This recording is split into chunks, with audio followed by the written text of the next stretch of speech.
Okay, well, let's get started, I guess. Welcome. Just the housekeeping normals. If we have to evacuate the building for any reason, this door here where you came in, if you came in that door, there's also a door right out here.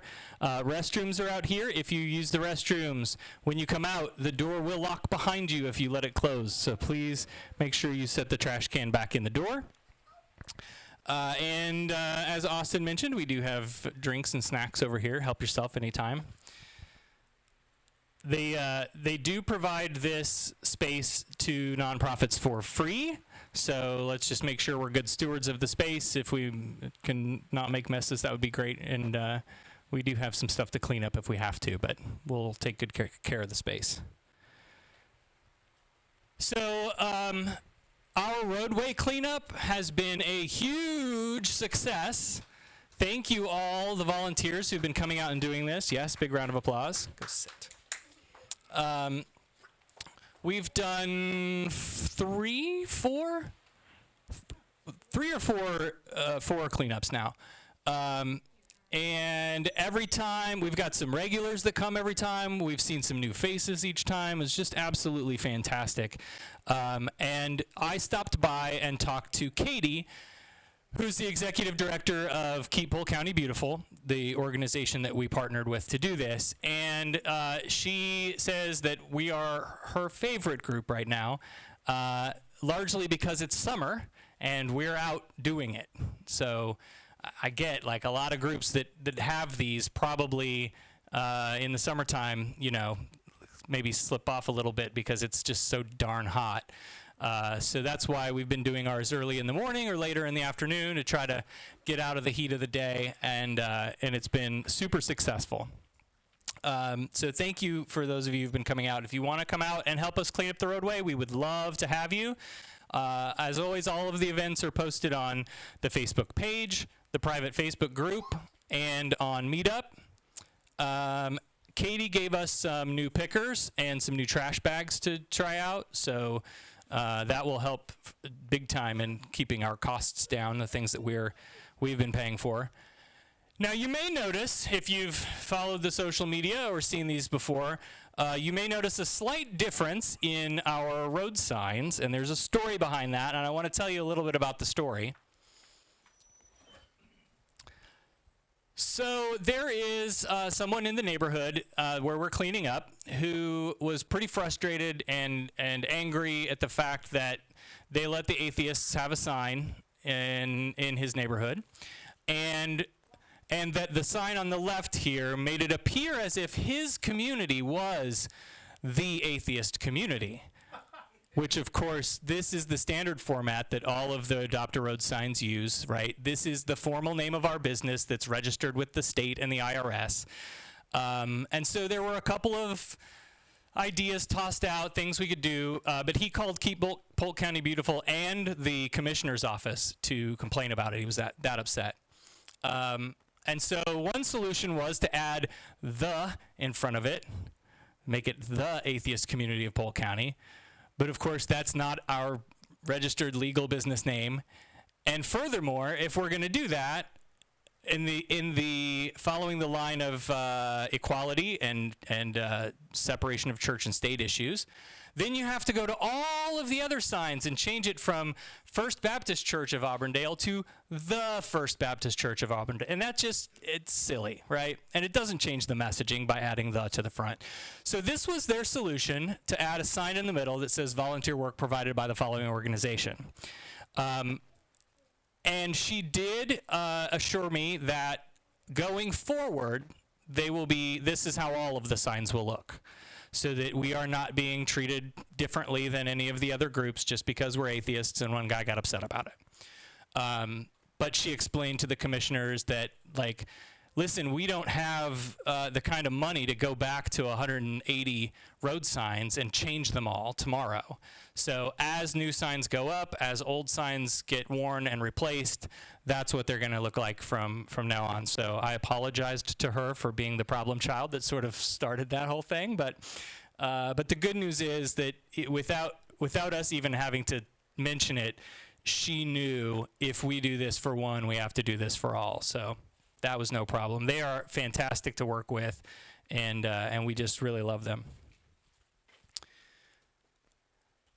So last month we had Ben Roosh from Project HEARTH here to talk about the work that they do supporting homeless and in transition students in our public schools, and which is just how how widespread this issue was just completely shocking to me. And so it was a no-brainer for us on the board that this was something we had to get involved with.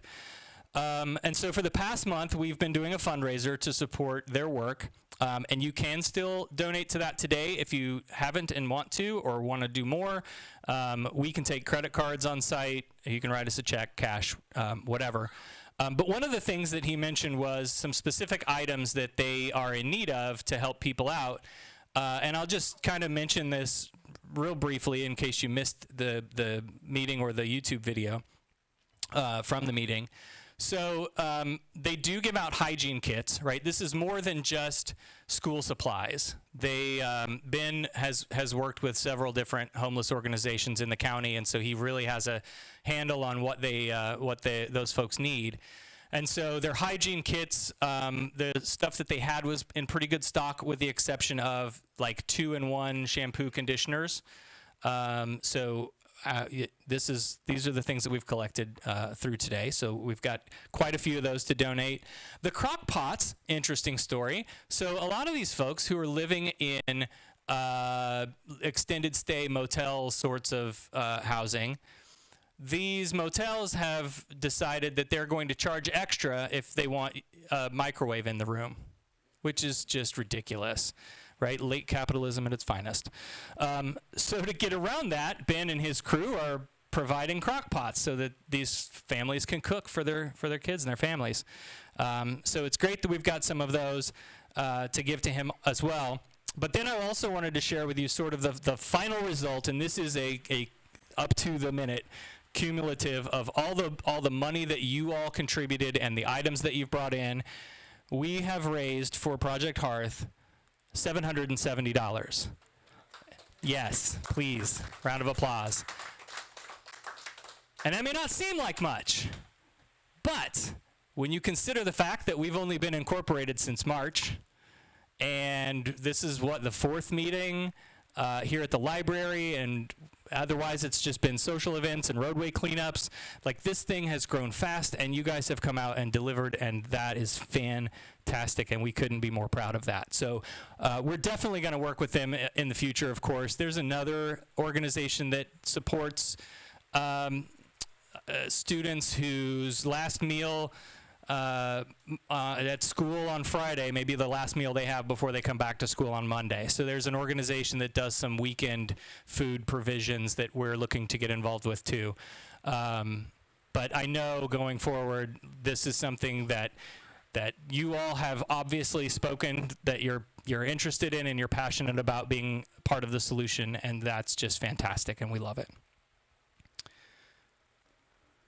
A final couple of comments on school-related stuff before we move on. At our house, we received a Welcome to 4th Grade packet. And in that packet was some information about sex ed, which starts for our child this year. So last month we had Kathy Dobson here to talk about sort of the state of sex ed in our public schools, and it was surprising to know that once upon a time, Polk County Public Schools did teach comprehensive sex ed, and now they don't anymore. And so what we learned from this paper is very weak on details. Just, your kid is going to be taking these health classes this year, and you can opt him out if you want, which it's a whole other thing that I have a problem with. But it didn't provide specifics, but it did offer the opportunity for you to come in and review the course material. So we may still yet do that, and if you have kids who are in school and are going to be going through classes like this, if you have the opportunity to go in and review the course materials that they're planning on using, we would love to hear what you find in case there's something that we need to maybe get involved with. Again, at some point there will be a more organized movement to go in and say, look, we're doing a disservice to our kids by teaching them just don't have sex. And we want to be a part of that when it happens, because we want our kids to learn medically accurate, scientifically correct information about everything, and sex ed is included in that. And the opponents, of course, are generally the religious, who think that abstinence only is the best way, even though study after study after study shows that it doesn't work. So anyway, just a heads up that those of you who have children, if you learn anything you want to share with us, we would love to see it. Oh, one more thing, sorry. Also, if you have a middle or high school student and they need volunteer service hours, have them come to the cleanups with us, and as a registered 501c3 organization, we can sign off on their volunteer hours. We would love to have them come out and do some service work with us and get credit for their school.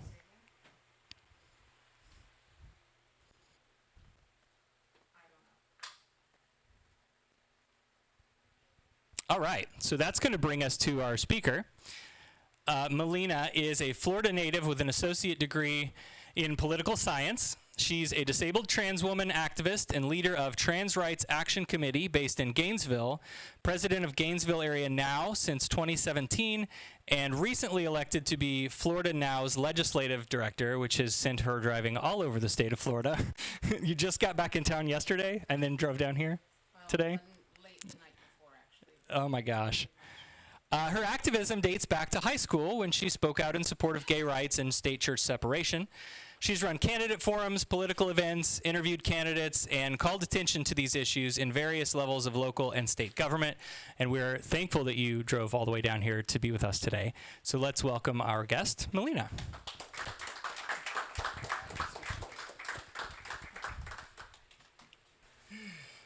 Hello. This is actually a workshop that I've done previously, so some of it is a little bit behind the times, but thank you for having me, and here we go. So, I'm Melina Rayna, and you just heard all of my stuff there, so I'm not going to repeat that. Let's see, make sure this works. All right, so today I'm going to be talking about some terms and phrases. TERF, a short history. TERF is not a slur, not really.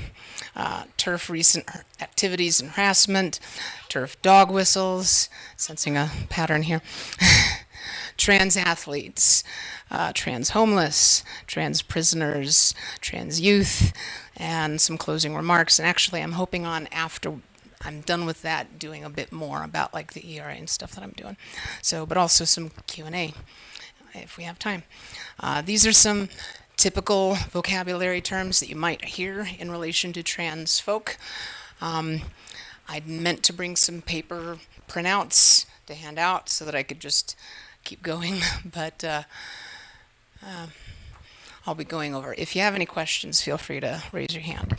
So, on to a short history of TERFs.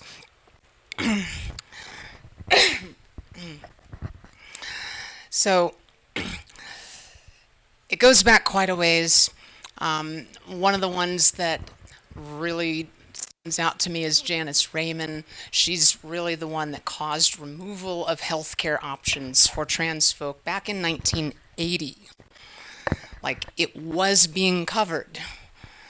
And she was the one that helped lobby Ronald Reagan and others to eventually and succeeded in removing it. So if it wasn't for her, we would have healthcare today that we don't currently and are fighting for.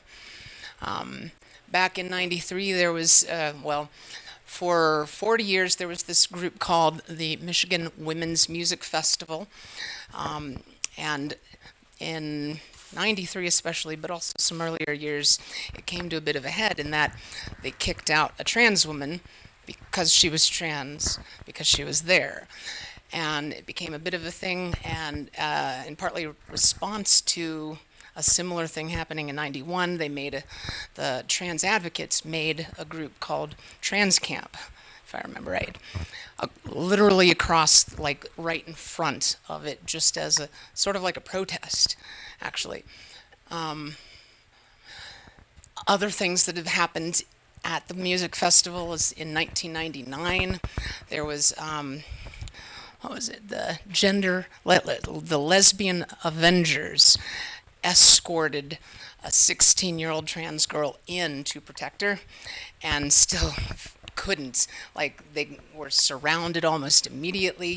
The girl was brought into a tent and subjected to 2 hours of being yelled at by these women, saying "man on the land," all kinds of things like that. Just absolutely, I mean, including death threat.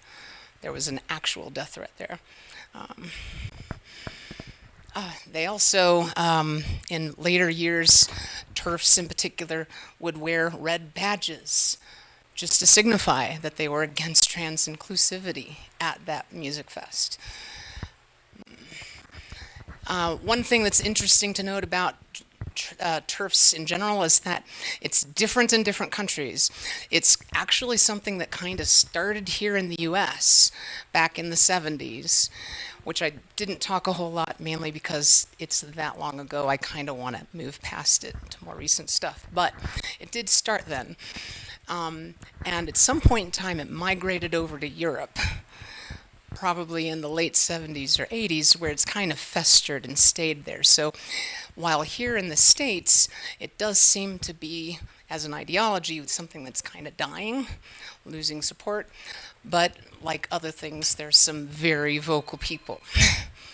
However, in Europe, that story's very different. Like, feminism in general has a much higher platform in the UK than anything that we have here. And as a result of it, TERFs, because they proclaim to be feminists, have a much bigger platform. So there are a lot of people that are, in the news regularly talking about some of the other things we'll bring up later about. And it's not just the UK, it's a problem in many other places in Europe, but UK does seem to be a little bit of a hotbed of it at the moment. Something else that they do is something called doxing. Does anybody not know what doxing is? You don't, yeah? Okay. Doxing, as I recall, was originally something that started happening by the anti-abortion movement, where they would take the personal information of, like, the doctors and clinic workers, and they would find ways of publishing it so that all the other anti-abortion people would know where they lived, who they worked for, all of that. So that's effectively doxing. Today, it's more along the lines of online publishing of that same information. So that's something that, like, there's whole web pages that TERFs promote and support that list trans advocates. I'm not on it yet, but I could be someday, with private information, where they live and other things like that.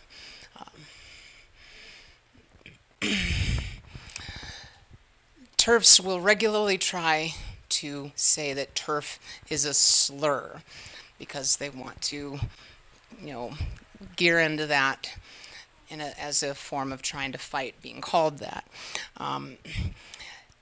It was a term originally created in 2008 by some cis woman in the RadFem movement. RadFem is radical feminist, which I claim for myself. And I think pretty much everyone in now, by the way, is a radical feminist. And it was created to distinguish regular radfems from those that were being deliberately exclusionary towards trans women specifically, because they don't seem to care much about trans men, unless they're kids. We'll come back to that. But this is the kind of article that they print. So it's something that they push very hard to make people believe that. The difference, in my opinion, between a slur and a derogatory term, which it is a slur really has to do with identity, something you can't intrinsically change about yourself or people. So if it is something like a political view, like a viewpoint, it can't be a slur even if it is a derogatory term. That's my take. This is an example of of some of our responses. So the meaning of TERF, which is what you are. Stop pretending it's an offensive slur. Wow, you called me what I am, a transphobic piece of garbage. I'm so offended. This is abuse. Seriously, fuck off. So, some recent TERF activities and harassment. This is Julia Beck, and this year she spoke in front of Congress at the hearing for the Equality Act and the Violence Against Women Act. In both cases, she was there to go against it because of inclusion of gender identity. She was invited there by Republican conservatives. She's from Boston. She used to be on an LGBT board in Boston, and she was removed when her transphobic views came to light. And so she finds herself, as she says, politically homeless, which I'm glad. Let's see, the Equality Act hearing. Around January, February in particular, there were several different conferences held in DC by groups of TERFs. There was at least 2 that I know of, and I think there was a third. I don't know if she was there, but there were others. Some of them were being funded by the Heritage Foundation, which you might have heard about, but they are also very anti-LGBT also. They're funded by religious conservatives. It was founded by Phyllis Schlafly, who defeated the ERA, or at least prevented it for a long time. We can get into that later.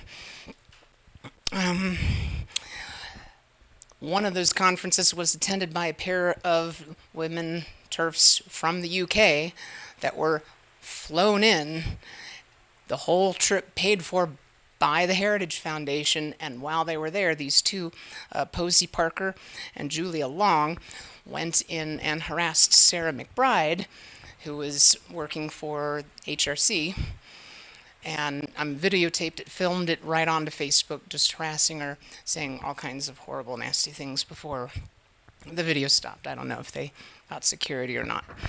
But as I said, that was funded by the religious conservatives just to get more TERFs in. Some of the conference goers I know came from Canada, and they were also funded to come to DC by the Heritage Foundation. So there's this intermingling of conservative religious nuts and TERFs. And so whenever one of them ends up thinking or coming up with some argument, they share it with each other. Most of the things that you might hear today from conservatives about trans people actually came from TERFs. So there's some of my problems. See, they have been known to go to the women's marches. I don't know about the first one, but the one in the second one for sure, there were TERFs there that were taking pictures of people they suspected to be trans women of their genital areas to post to docs.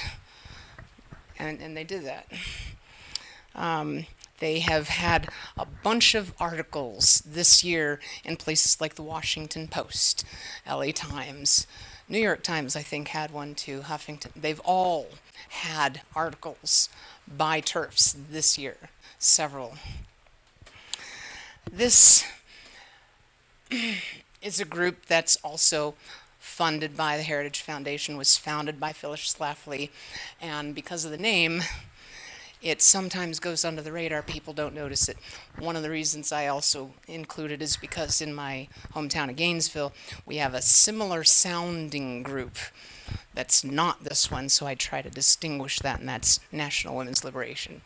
So, but because it's so similar sounding, I try to make sure that that's distinct. This is Megan Murphy. She's the founder of a online mag podcast, what not called the Feminist Current. Back when she still had a Facebook page for it, I've actually been on that page trying to discuss things with TERFs because that's what I do. But she's one of the Canadian examples of TERFs, because that's where she's located. Hands Across the Aisle is an official organization for TERFs, basically, and they're the ones that help facilitate some of this inner working with the Christian conservatives and funding TERFs to come and do things.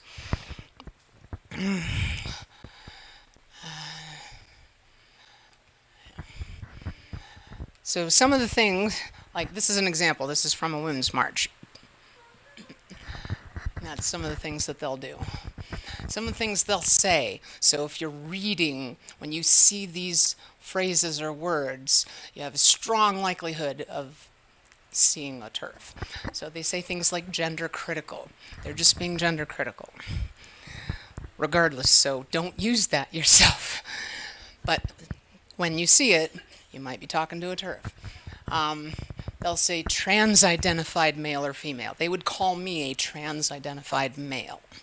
That's what they would say, because I identify as trans, but they insist on calling me male. So that's what they do.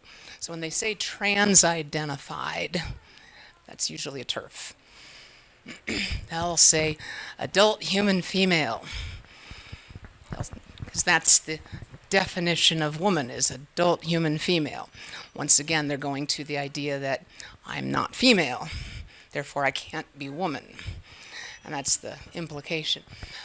They'll say things like born woman, as in born with ovaries, uterus, things like that is what they mean, with the implication that because I was born with a penis, I was not born a woman, so therefore I can't be. They say women born women, and pay attention to this spelling. Now, with the Y there, that predates TERFs. That comes from the 60s or 70s, and was a deliberate attempt to remove the men aspect from the woman part to fight the patriarchy, which is a laudable goal. I kind of agree with and support, except that it's been occupied by TERFs, and that's what they use as a means of excluding trans women by deliberately misspelling it. They say natal females, as in the uterus was grown with female stuff, is what they're referring to there. Other things they sometimes say. This is why Planned Parenthood deserves defunding. That's by Gender Identity Watch. That's another one of those TERF groups. So Planned Parenthood here is understanding that there are trans men who could get pregnant because they have a uterus. And so they need services too. And they're not going to say they're women because they're being inclusive. And because of that, TERFs are calling to defund Planned Parenthood.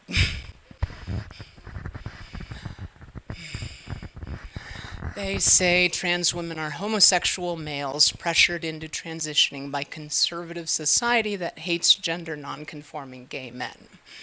So once again, they would deliberately say that I'm a homosexual man, even though I'm bi. But that's one of the lines that they'll use. They'll say men are trying to invade women's spaces. Because I'm a man, therefore I'm just trying to get into women's spaces to creep. Lesbian and gay people have almost no connection with trans people or their issues. This is something that they've actually said. It makes no sense to me, and I hope, I don't know why they say this, but they do. They try to make a very big point of saying that trans issues are unique and different from gay lesbian issues. Even though many of us are gay, some of us are lesbian. They say women are oppressed because of biology. So the fact that you have a uterus is why you're being oppressed in the patriarchy, as opposed to, as I would say, you're not a man. The more not man you are, the more oppression you get from the patriarchy, which makes more sense. But they will insist that it doesn't matter what you look like, anything. The fact that you have a uterus and ovaries, that's what makes you oppressed. That's the focus, which is very bioessentialism, which dates back to the 70s. They all say trans a misogynistic Trojan horse. Once again, these are things I've seen them say. So they're just like, we're the Trojan horse. We're getting into places so that we can take over feminist areas and things like that. So let's get into some actual areas that really deserve a little bit of thought because they're complicated. And these are issues that TERFS will bring up in bad faith, but let's talk about them. So trans athletes is a big thing, but this year there's been a lot of talk. This is one of the things that TERFs and conservatives will promote. You know, they like to put out the idea that letting trans women compete in women's sports will mean the end of women's sports. It'll be dominated by trans women. Some very similar to the argument by Phyllis Schlafly that passing the ERA would cause a removal of even the distinction, therefore there would be no women's sports, and so therefore women would have to compete with men, and therefore everyone would lose. Which might not happen, but we're certainly not trying to do that. So one thing that's interesting that I found is black women have quite a bit more bone density than even white men. This is one of the things they talk about in terms of trans athletes, is that we have supposedly a thicker bone density because of the testosterone, because that's what it's from. And, you know, as I said, it varies so much based on your ethnicity, far more. So I don't know anybody saying that black women should not compete against white women, although I'm sure there are some actively trying to seek that result.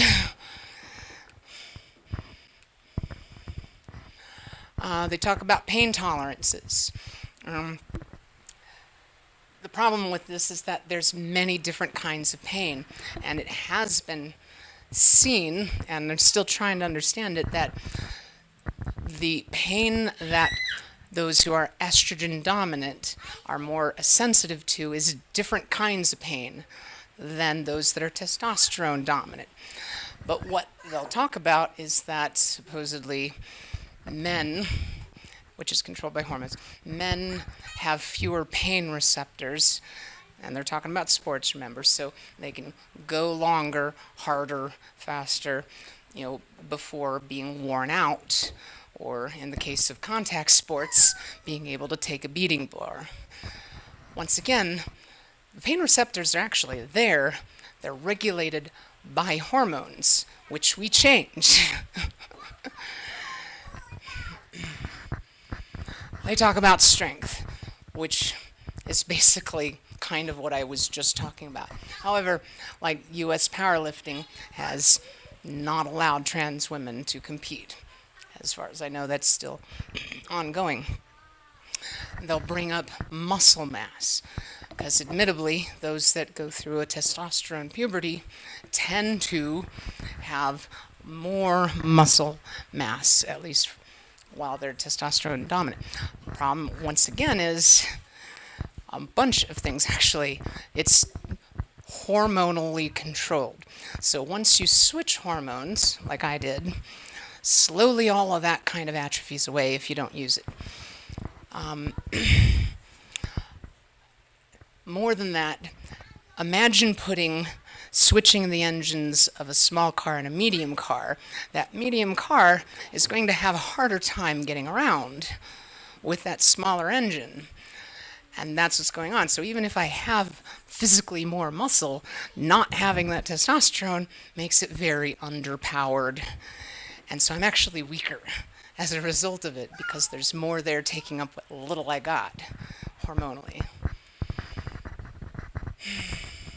I talk about height, because admittedly, those that go through a male puberty tend to have 2 inches, maybe 3 on average.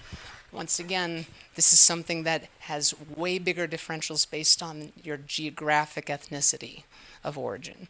So Chinese women and men tend to be much shorter than Norwegian men and women. And they're not trying to separate based on ethnicity. And that differentiation is way bigger than between the genders. I like the Olympic standard, except for this year there was a little finagling that I'm not happy with. But in general, they let, because once again, they don't care much about trans men competing against men. They only care about trans women competing against women. So they let trans women who have been on hormones for a specified period of time, have hormone levels within a certain range, under a certain range, compete in the Olympics.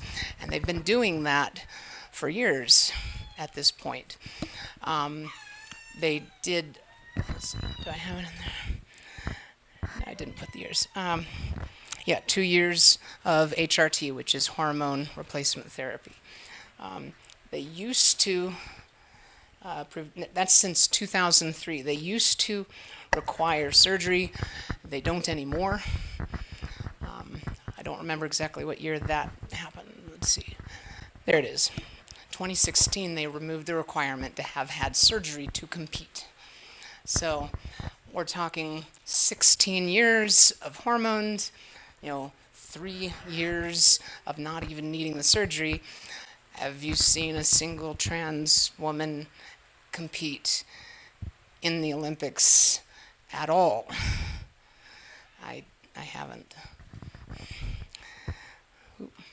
Which gets to my next point.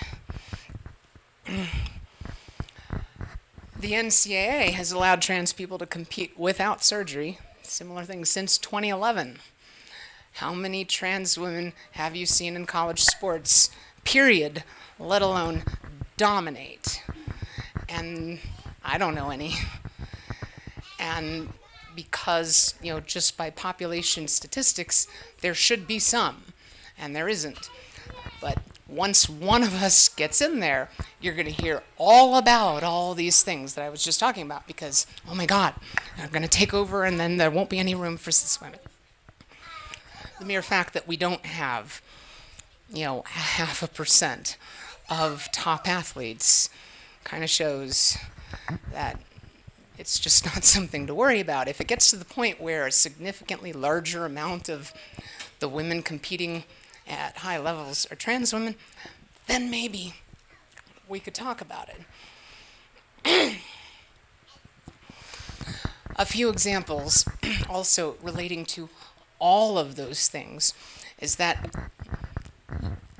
biological advantages only get brought up with women's sports. Like was recently done with, I'm forgetting her name right now, but an intersex woman who has particularly high levels of testosterone. Right, that was this year. So that's an unusual, because that's the first time that's happened. But other than that, the only time they worry about it is as it relates to testosterone, which is trans women. Whereas if you look at men's sports, it's never brought up. Like Michael Phelps has like 33% more lung mass than typical. He produces half the lactic acid compared to everyone else. So he can compete so much harder and so much longer. But they don't say that he can't compete because of his biological advantages. And he's lauded for his achievements as a result of them. And they don't do that for women. They don't do that with trans women.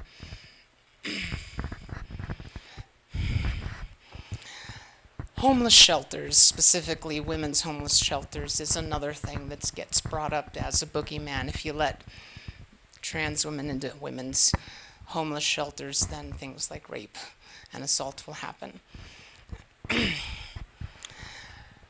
Or other things like this, where it's just a matter of there was some women that didn't like being near a trans woman and made a big fuss about it, and so they got kicked out because they were making a big fuss about being near a trans woman. That's what actually happened here. But this is how they put it.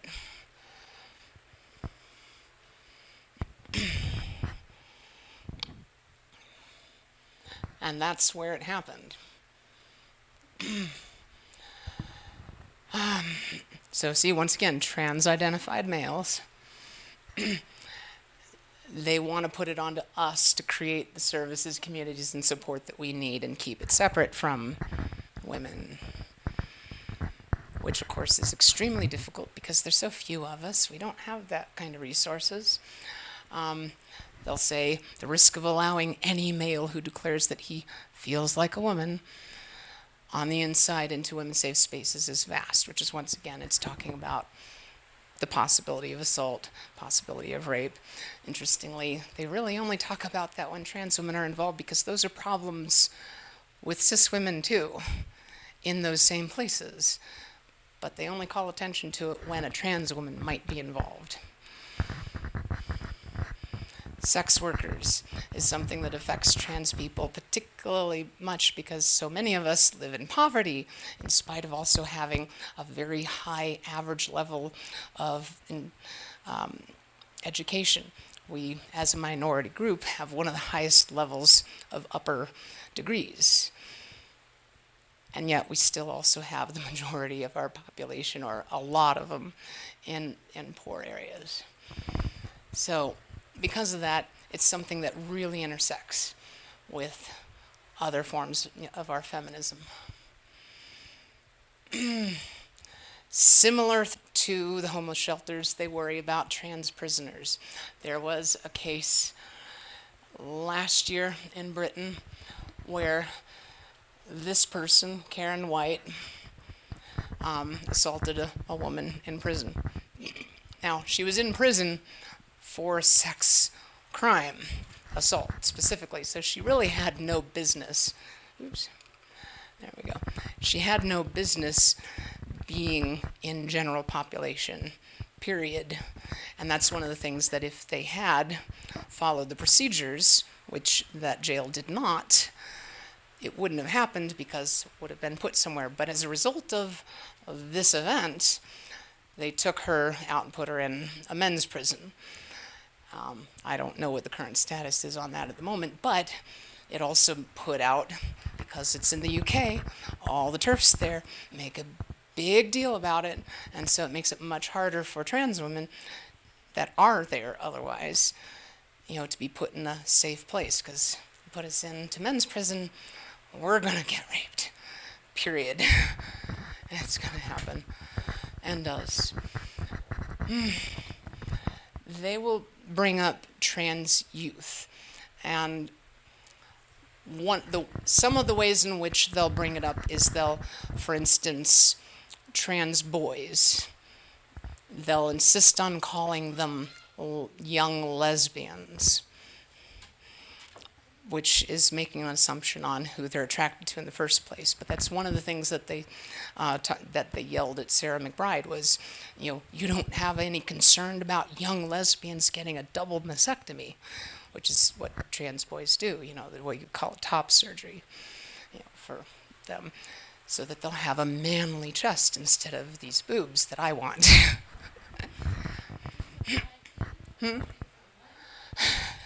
Believe me, I wish it were that easy. Yeah. So, let's see. I've got a bunch of things.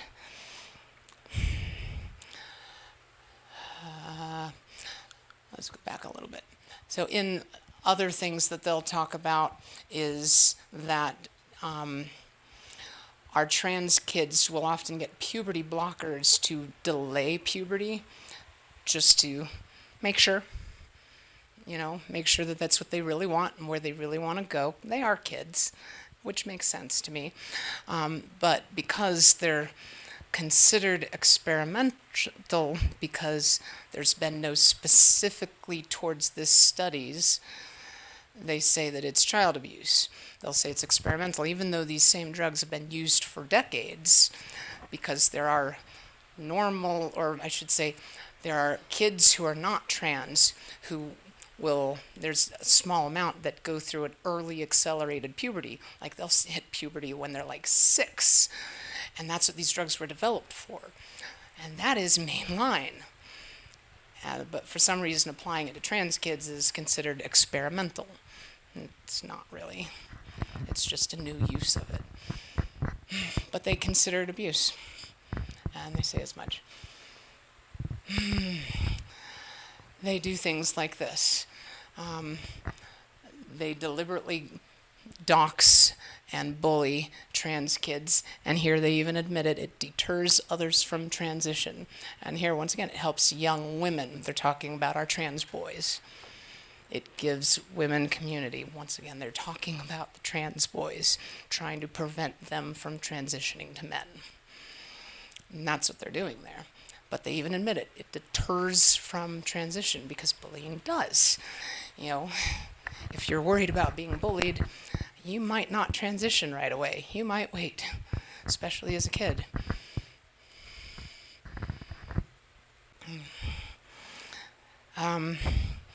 All of that is an effort to what we call gatekeeping, which is trying to prevent transition. As I said, there is no evidence, historical or otherwise, that a child prevented from medically transitioning will kill themselves before making their own medical decisions as an adult. This is the kind of thing they say. They say, well, there's nothing showing that they'll kill themselves if they don't do this, but trans kids have a very high rates of attempted suicide, like 40%. It's very high. And having one accepting adult, like a parent, one cuts that rate in half just by being accepting. And when they have two, when they have actual support, it goes down to like 8%. So I don't know where they get this idea that there's no, because there's lots. We just don't have the evidence, they like to say. But they deny everything that we can bring. They like to say that, well, couldn't they be just as happy as an intact, unmedicated gay man? Once again, they're talking about trans women. And they're talking about, Mermaids is a group that's in the UK. They've had a lot of publicity over there because one of the Queen's sons, I forget which one, has been verbally supportive of them. And there have been some other things. But they get a lot of flack from TERFS. And they're oriented for kids and families. So it's a group for parents to bring their gender nonconforming kids to for help, typically trans. And the CEO, at 16, had apparently, I'm guessing, what we call bottom surgery to become female-ish, more female-like. And this is what they're talking about, is trying to suggest that, well, couldn't this child have just been made happy as being a gay man? Once again, assuming the sexuality, because I'm pretty sure they don't know this kid's sexuality. It's better to be a gay man than a straight trans person, according to them. One of them has this year created this disorder, they call it, and it's parents. What it is rapid onset gender dysphoria. So a whole bunch of parents, mostly mothers, that did not I didn't have any idea. This came out of nowhere. There were no indications, no signs. Started talking to other parents that said the same things, and then say, well, clearly there's a reason for it. You know, it's just come out of the blue. They talk to one friend and then suddenly all of them are, which is kind of a thing that happens, you know. You tend to congregate towards friends that are similar to you, and then once one makes that step, everyone's like, oh, well, I want to do it too, because that's where they really are. So thankfully, there's been a bunch of stuff, but it was printed. I think this one, the original article for that was in the New York Times, I think. It was in a major publication, but it was not published in a research journal, but it was, in the ways that it was published, made it seem as if it had. And it was based in part on work that Zinnia Jones did. She's in Orlando, by the way, and I love her. She's great. She does some really great work. She hasn't been doing as much lately because she's in school again, but, you know, she was researching on her own about depersonalization in trans folks, just in general trying to understand more, because it's a common thing in trans folk to depersonalize. And I'm not going to get into the details of that, but that was part of the basis used to support the idea of rapid onset, which isn't a thing.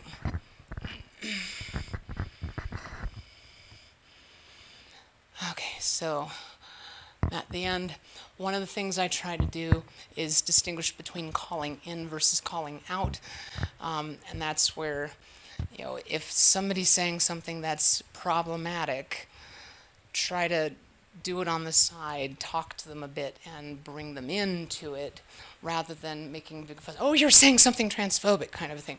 I mean, there's places to do that, but if you can, try to do the call in, talk to them about it, and try to make it not a public thing, because when it's public, they all get defensive, and they get resistant, and they're less likely to listen. You'll have heard, I'm sure, if you're involved with anyone around you that's on this subject, that trans women are women. A lot of us feminists say that whenever TERFs come up. I don't think that that's quite enough. And I think we need to also say, trans women are female. Now that's part of that adult human female. I'm a radical feminist and fuck TERFs. I would love for all radical feminists to say basically that line, because it distinguishes trans-exclusionary radical feminists from actual radical feminists, and to reclaim the idea, because there's a lot of places that have this feeling that any rad femme is likely a TERF. And that's something I want to change, because it's just not true, especially in this country. So be inclusive always. Now this is the Q&A, except that I wanted to talk about some of the work I'm doing lately, now that I'm with NOW. One of the things that we've got going is we're working really hard to push the Equal Rights Amendment, trying to get it ratified at the state level. We only need one more state to ratify it. It'll probably be Virginia. They got an election this year. I'd love it for it to be Florida. Even if Virginia beats us, I still think it's worth getting, because it makes it that much more. It's not the only thing that we might need to do. There's efforts in the U.S. Senate to remove an artificial deadline. And I do mean that, artificial. So what the House and Senate voted on did not have any kind of deadline. Same with all of the states that ratified it. What they voted on did not have a deadline. But the Senate Joint Committee on proposing the amendment to them, as in like it got combined and resubmitted back, that had in the preamble this idea of a limitation, a deadline that ratification had to be done by. It's a very unusual thing, a very recent thing that's been done a few times, and it's not normally been an issue either. But unfortunately, because of Phyllis Schlafly, she derailed attempts, and so right at about 35 ratifications, it fell apart. And they just lost momentum and couldn't get it ratified in time. There was an extension of a couple years and still couldn't do it, and it went silent, kind of, although now has been talking about it the entire time. We've been trying to push it. But thankfully, a few years ago, it's rejuvenated itself. And that's one of the things I'm working hard to do. So there's a joint resolution in the Senate now to remove that deadline, just to clear things up. It might not be necessary. We've never had that kind of a challenge before, so we don't know what the courts will say. I tend to think that the current Supreme Court will come up with their own reason to not do it. So it seems best to just make it clear and remove the deadline in the first place, so that that's not an issue. We're trying and need help to do that. I am heading up a 5-point press conference on Monday as in we've got one going on in Hialeah, which is Miami, one in Longwood, one in Bradenton, one in Naples, which is where I'm going to be, and one in Tallahassee, all at almost the exact same times.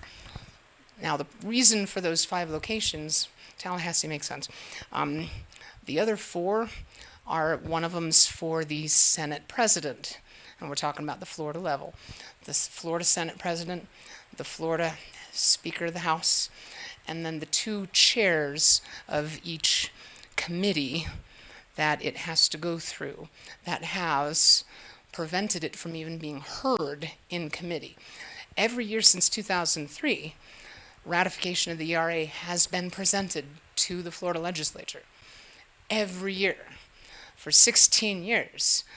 And it's never made it through committee because the committee chairs won't let it even be heard, let alone voted on. So that's why we're doing those specific ones. As I said, that's on Monday. It's not going to be our only one. We're going to be doing it again. We've been doing a lot of things. We've got a postcard campaign. We've sent out 5,000 postcards at this point. And what we do is we have them in bundles of like 5. And if I had some, I'd give them. So like I'd give you a bundle and you would write your return address, put a stamp on it, and it's got a place of destination sent to. And it's typically, one of those 5. It'll be their district office, their Tallahassee office, and this, one for the House member, one for the Senate member, and then another one, I think, to the governor. Anyway, there's 5. And so, as I said, we've done 5,000 of these. We've ordered more, and we're going to keep doing this and pushing it. However, we need money to help because it costs money to print those things. I know that we were working on having some packages and stuff. So one of the things we're thinking about is like Race for 38. So for $38 you can help, which will help cover the costs of the postcards, probably send you some yourself, things like that. I don't have those details because we haven't worked them out yet. But that's one of the things we're working on doing. On my side, as the legislative director, I also do a lot of things like travel around to do this, talk at other places, go to Tallahassee and try to do things there. So I'm sort of like not quite a lobbyist, but kind of close. And that costs money for me to do. So I personally also like to ask for donations for my work. Any donations, preferably by check to Florida Now, which can then also be memoed for legislative action or ERA if you want to help with that. I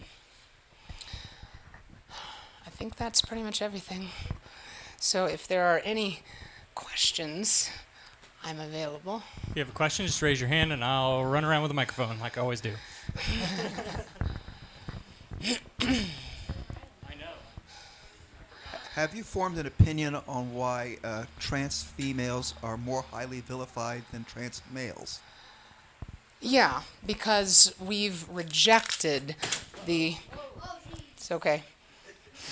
Because we've specifically rejected our male privilege and the patriarchy in ways that, a trans man is trying to go into that. And so that kind of makes sense in a patriarchal thing. It's like, of course you want to be a guy, and we're the ones saying, absolutely no, I don't want to have anything to do with that. And that's very upsetting. So I think that's part of it. So it's a certain amount of homophobia combined with misogyny. Anybody else?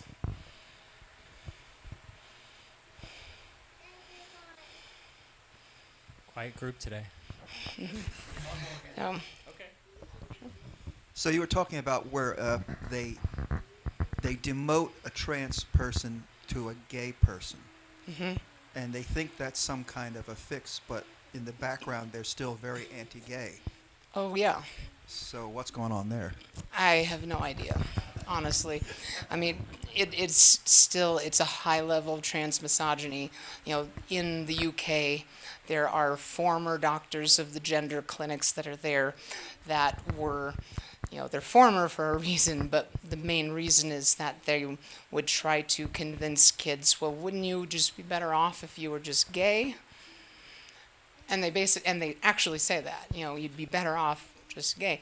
I mean, there was a bottom surgeon here in Florida, actually in this area, I think in Tampa maybe, that would, if his potential client who's looking for bottom surgery was in a relationship with someone that had the opposite parts, would try to dissuade that person from it because the parts fit. So it's a very heterocentric way of looking at things, that this part must go with that part whenever possible, regardless of anything else. Yeah. I mean, some of them would, yes, definitely. Not necessarily all of them, but definitely, yeah. It's that level of, this one gets this much oppression, and this one gets more, and this one gets even more. And well, wouldn't you be better off here? Wouldn't we be better if none of them had that? So.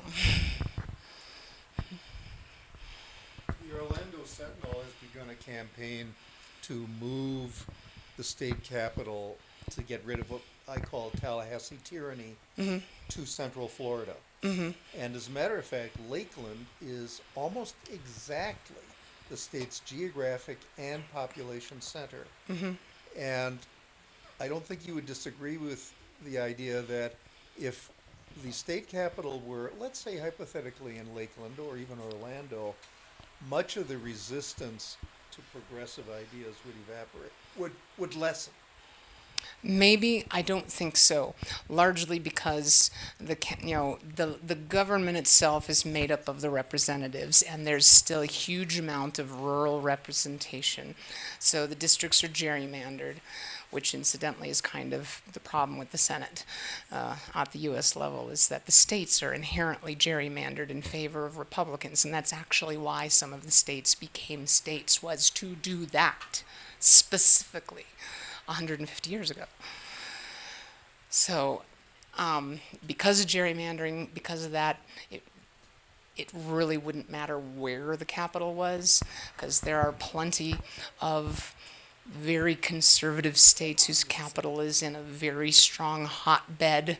Like, believe it or not, Tallahassee has a very strong liberal local base, which is why it has a very gerrymandered district to Hennigator. They just have one right there and feed off as much as they can.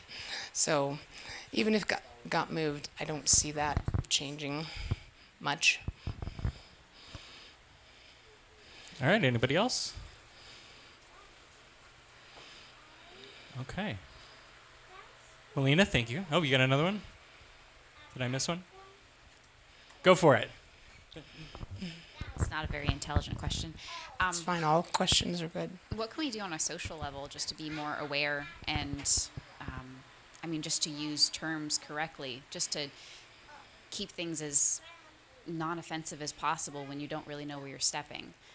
What is the, what's the best way to approach and have a conversation just to start that connection?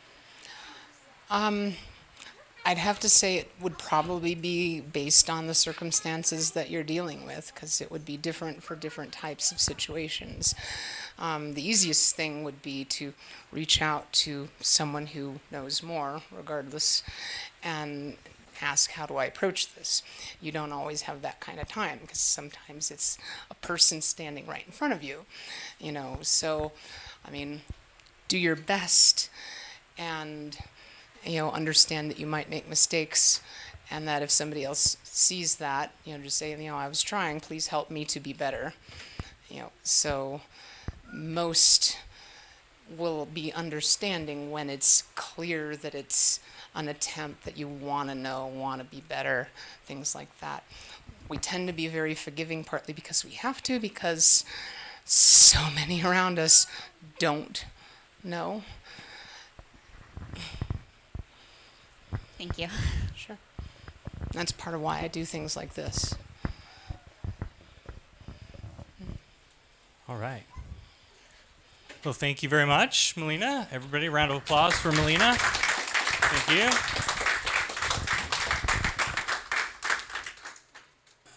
On the trans experience, I'll add a quick epilogue. Obviously, I have put myself out there like a lot of people have had to, by choice, really. And if you have questions about my personal experience, come talk to me. I'm an open book. And I had conversations with folks today already.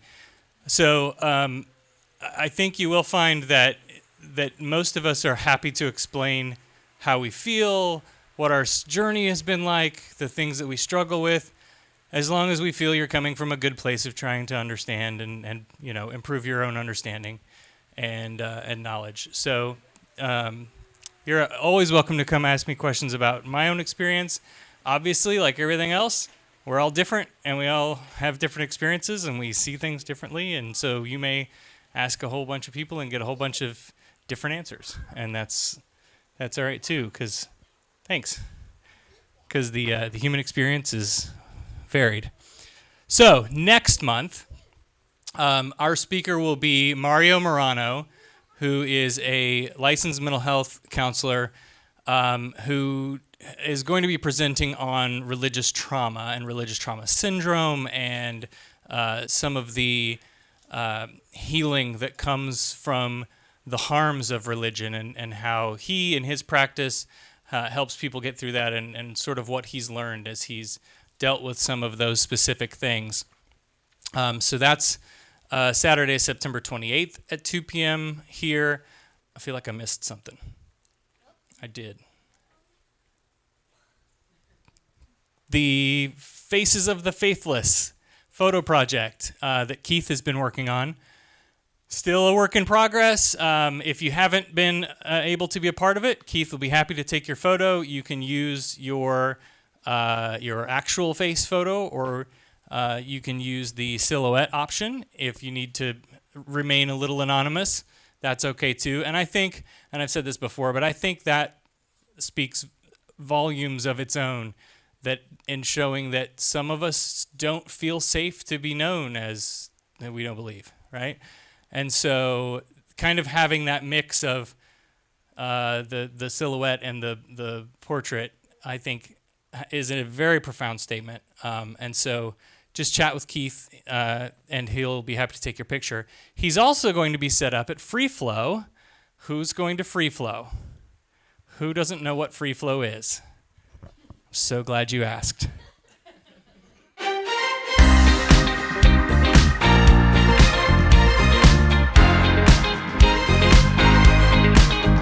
Hey, what's up? I'm Sarah Ray with the atheist community of Polk County. I'm stoked to be the MC for this year's Free Flow, the Free Thought Florida Conference. Orlando, November 1st, 2nd, and 3rd. The whole weekend is going to be groovy. I'll be rapping about separation of church and state. I'll be talking about what might have made America great. And I will be tripping.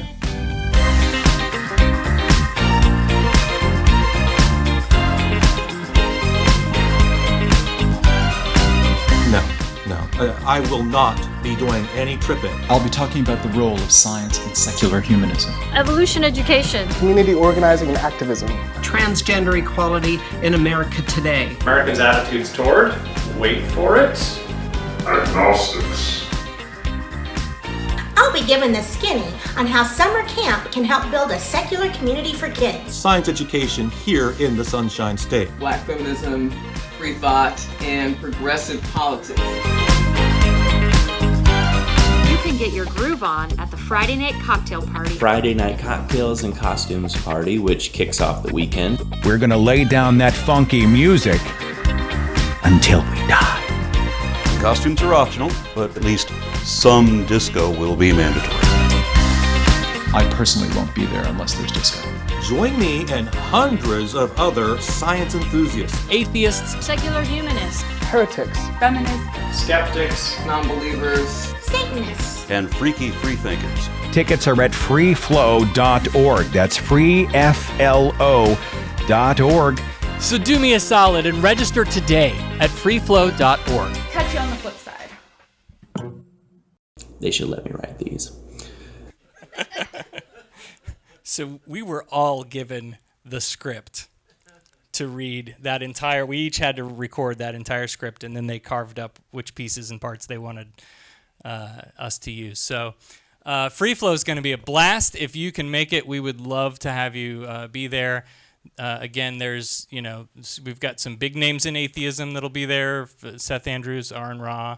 And then there are some more sort of, yes, Matt Dillahunty, some more sort of maybe more well-known locally folks that'll be presenting, and it's going to be a blast. So they do this every 2 years. So if you can make it this year, I highly encourage that you try to make it out to Free Flow. All right, with that, Melina, thank you again for coming out, and thank you all for joining us here today.